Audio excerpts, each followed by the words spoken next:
Hi everyone, welcome to my YouTube channel. तो आज का हमारा video social science CTET paper 2 SST के लिए है। इस वीडियो में हम 15 इंपॉर्टेंट प्रश्नों को कवर कराएंगे।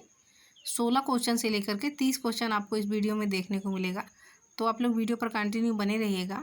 आने वाला एग्ज़ाम जो सीटेट एग्ज़ाम यानी जो 15 दिसंबर को है, तो उस एग्ज़ाम के लिए जो है ये सारे क्वेश्चन मोस्ट इंपॉर्टेंट क्वेश्चन हैं। तो आइए वीडियो शुरू करते हैं। और सभी भाइयों बहनों को मेरी तरफ से हैप्पी नवरात्रि। आइए देखिएगा, इसमें 16 नंबर वाला क्वेश्चन है कि विश्व शांति का विचार किस मुगल शासक ने आगे बढ़ाया। तो विश्व शांति का विचार इसमें पूछा गया है कि किस मुगल शासक ने आगे बढ़ाया। तो पहला वाले ऑप्शन में है कि हुमायूं ने, यानी विश्व शांति का विचार तो हुमायूं ने आगे बढ़ाया, यानी हुमायूं मुगल शासक ने आगे बढ़ाया, या जहांगीर ने, या देखिएगा अकबर ने, या अगला है कि शाहजहां ने।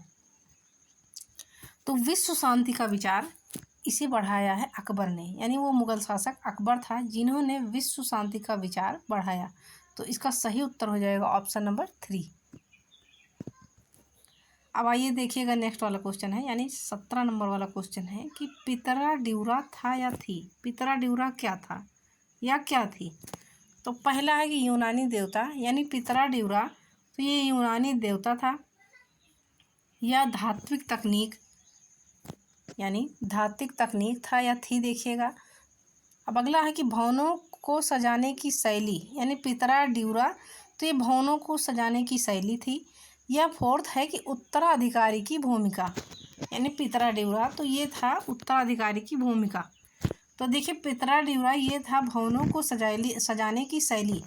भवनों को सजाने की शैली को ही पितरा ड्यूरा कहा जाता था। तो राइट आंसर इसका हो जाएगा ऑप्शन नंबर 3।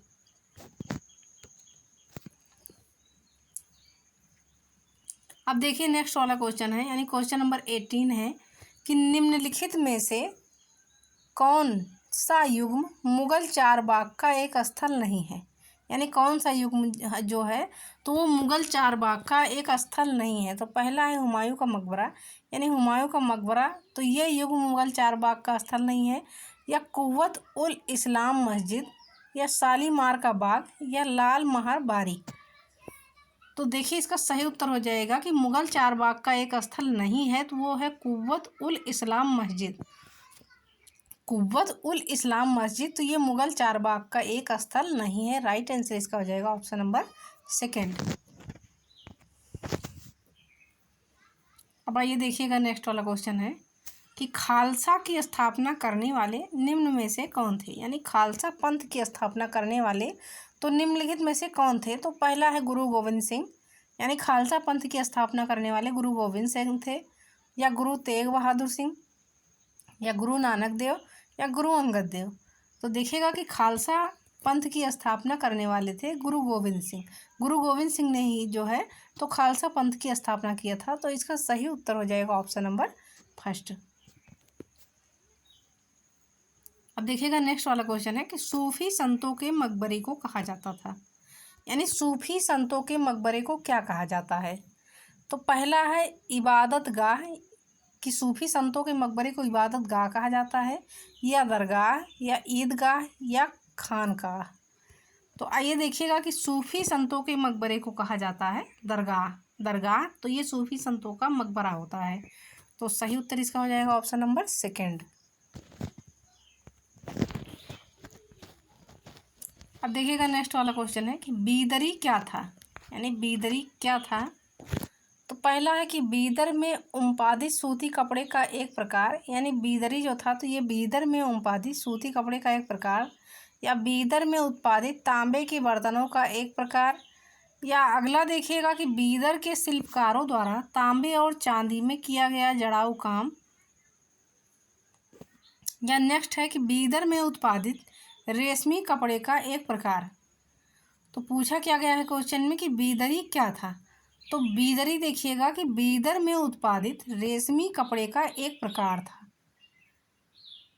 तो सही उत्तर इसका हो जाएगा ऑप्शन नंबर 4। अब देखिएगा, नेक्स्ट वाला क्वेश्चन है, यानी क्वेश्चन नंबर 22 है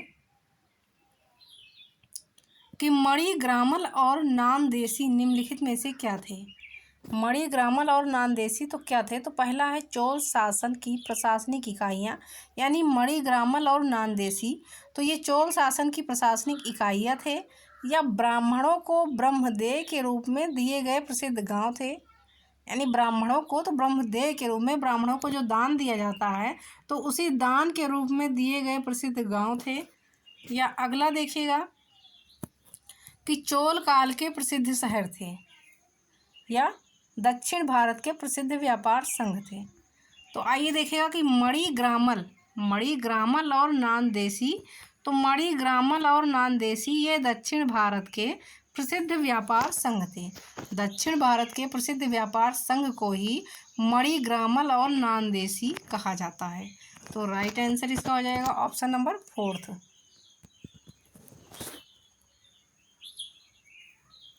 अब आइए देखिएगा नेक्स्ट वाला क्वेश्चन है कि बंगाल में प्रायः उन व्यक्तियों अथवा समूहों द्वारा मंदिरों और अन्य धार्मिक भवनों का निर्माण करवाया गया जो शक्तिशाली बने रहे थे।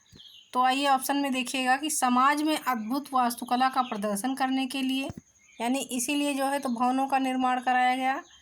अब देखिए अगला है कि परिवेश का महत्व बढ़ाने के लिए। नेक्स्ट है कि अपनी शक्ति का प्रदर्शन करने के लिए, अपनी धर्मपरायणता घोषित करने तथा अनुयायी बनाने के लिए। या अगला है कि यह सुनिश्चित करने के लिए कि उन्होंने अच्छे कर्म किए हैं। तो आइए देखिएगा इसका आंसर क्या होगा कि समूहों द्वारा बंगाल में प्रायः उन व्यक्तियों अथवा समूहों द्वारा मंदिरों और अन्य धार्मिक भवनों का निर्माण कराया गया जो शक्तिशाली बने रहे थे। तो इसका सही उत्तर हो जाएगा कि अपनी शक्ति का प्रदर्शन करने के लिए, अपनी धर्मपरायणता घोषित करने तथा अनुयायी बनाने के लिए। तो सही उत्तर इसका हो जाएगा ऑप्शन नंबर 3। अब देखिए नेक्स्ट वाला क्वेश्चन हम देखेंगे इस वीडियो का।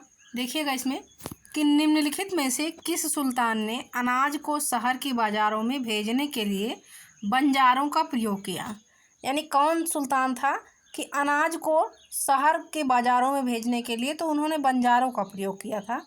तो पहला है मोहम्मद बिन तुगलक, दूसरा है अलाउद्दीन खिलजी, अगला देखिएगा कि बलबन है या फिरोज शाह तुगलक है।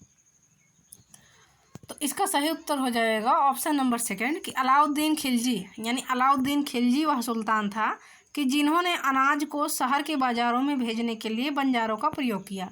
तो सही उत्तर इसका हो जाएगा ऑप्शन नंबर 2।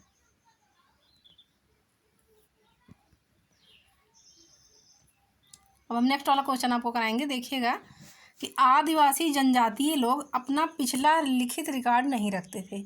आदिवासी जनजातीय लोग जो थे तो अपना पिछला लिखित रिकॉर्ड नहीं रखते हैं। वर्तमान के इतिहासकार आदिवासी इतिहास कैसे लिखते हैं? यानी वर्तमान के जो इतिहासकार हैं तो वो आदिवासियों का इतिहास कैसे लिखते हैं, किस प्रकार लिखते हैं? क्योंकि जो आदिवासी जनजातीय लोग थे तो अपना पिछला लिखित रिकॉर्ड तो रखते नहीं थे। तो इस समय जो वर्तमान के प्रेजेंट टाइम के जो इतिहासकार आदिवासी हैं तो उनका इतिहास कैसे लिखते हैं? तो आइए ऑप्शन में देखिएगा कि कैसे उनका इतिहास लिखते हैं। पहला है कि प्राकृतिक परंपराओं का प्रयोग करके, यानी वर्तमान के जो आदिवासी हैं तो उनका इतिहास इस तरह से लिखते हैं, या आदिवासी पौराणिक कथाओं का प्रयोग करके, या नेक्स्ट देखिएगा कि पुरातत्वीय स्रोतों का प्रयोग करके, या वाचिक परंपराओं का प्रयोग करके। तो देखिए कि वर्तमान के इतिहासकार आदिवासी इतिहास लिखते हैं तो वो वाचिक परंपराओं का प्रयोग करके लिखते हैं। तो सही उत्तर इसका हो जाएगा ऑप्शन नंबर 4।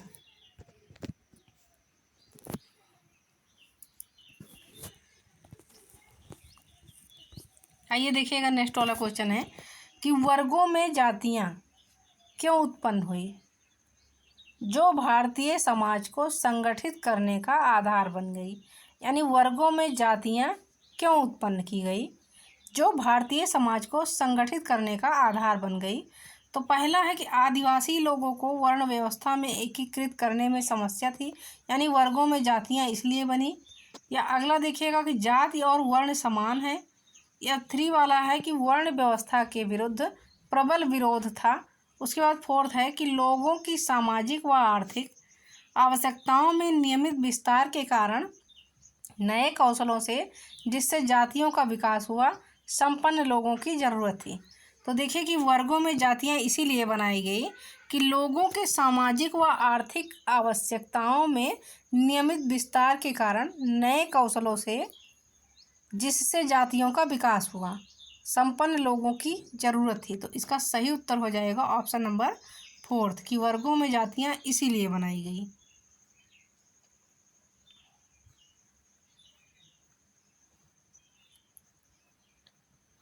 अब देखिए नेक्स्ट वाला क्वेश्चन है, यानी 27 नंबर वाला क्वेश्चन है कि निम्नलिखित में से किस आदिवासी समाज को खेल में विभाजित किया गया। यानी वो कौन सा आदिवासी समाज था कि जिसको खेल में विभाजित किया गया। तो पहला है संथाल, भील, गोंड या अहोम। तो आइए देखते हैं कि वो आदिवासी जो है समाज कौन सा था कि जिसे जो है खेल में विभाजित किया गया। तो वो आदिवासी समाज था अहोम। अहोम को खेल में विभाजित किया गया। तो सही उत्तर इसका हो जाएगा ऑप्शन नंबर 4। अब देखिए नेक्स्ट वाला क्वेश्चन है 28 नंबर वाला है कि गढ़कंटगा के गोंड राज्य के संबंध में निम्नलिखित कथनों में से कौन सा कथन सही है। यानी गढ़कंटगा के गोंड राज्य के संबंध में तो कौन सा कथन सही होगा। तो पहला वाला ऑप्शन देखिएगा कि यह एक समृद्ध राज्य था। यानी गढ़कंटगा राज्य तो यह एक समृद्ध राज्य था। इसने जंगली हाथियों को पकड़कर और उनके दूसरे राज्यों में निर्यात करके धन कमाया। या अगला है कि यह कमज़ोर बुंदेलों और मराठों के खिलाफ अधिक शक्तिशाली बना। या नेक्स्ट है कि 1656 में मुगल सेनाओं ने गढ़कंटगा पर हमला किया और उन्हें रानी दुर्गावती द्वारा हार का मुख देखना पड़ा। या अगला है कि यह राज्य केवल नगरों से बना था। तो आइए हम देखते हैं इसका आंसर क्या होगा कि गढ़कंटगा के गोंड राज्य के संबंध में निम्नलिखित में से इसमें पूछा गया है कि कौन सा कथन सही है। तो गढ़कंटगा के राज्य के संबंध में ये कथन सही है कि यह एक समृद्ध राज्य था। गढ़कंटगा तो यह एक समृद्ध राज्य था। इसने जंगली हाथियों को पकड़कर और उनको दूसरे राज्यों में निर्यात करके धन कमाया। तो सही उत्तर इसका हो जाएगा ऑप्शन नंबर 1। अब हम देखेंगे नेक्स्ट वाला क्वेश्चन, यानी 29 नंबर वाला क्वेश्चन है कि ईस्ट इंडिया कंपनी ने 1651 ईस्वी में बंगाल में हुगली नदी के किनारे फैक्ट्री स्थापित की। अब ऑप्शन में देखिएगा कि किस लिए स्थापित की। तो पहला है कि स्थानीय किसानों से नील खरीदकर उसे इंग्लैंड भेजने के लिए। यानी ईस्ट इंडिया कंपनी ने 1651 ईस्वी में बंगाल में हुगली नदी के किनारे फैक्ट्री स्थापित किया। तो उसके स्थापित करने का उद्देश्य ये था कि स्थानीय किसानों से नील खरीदकर उसे इंग्लैंड भेजने के लिए।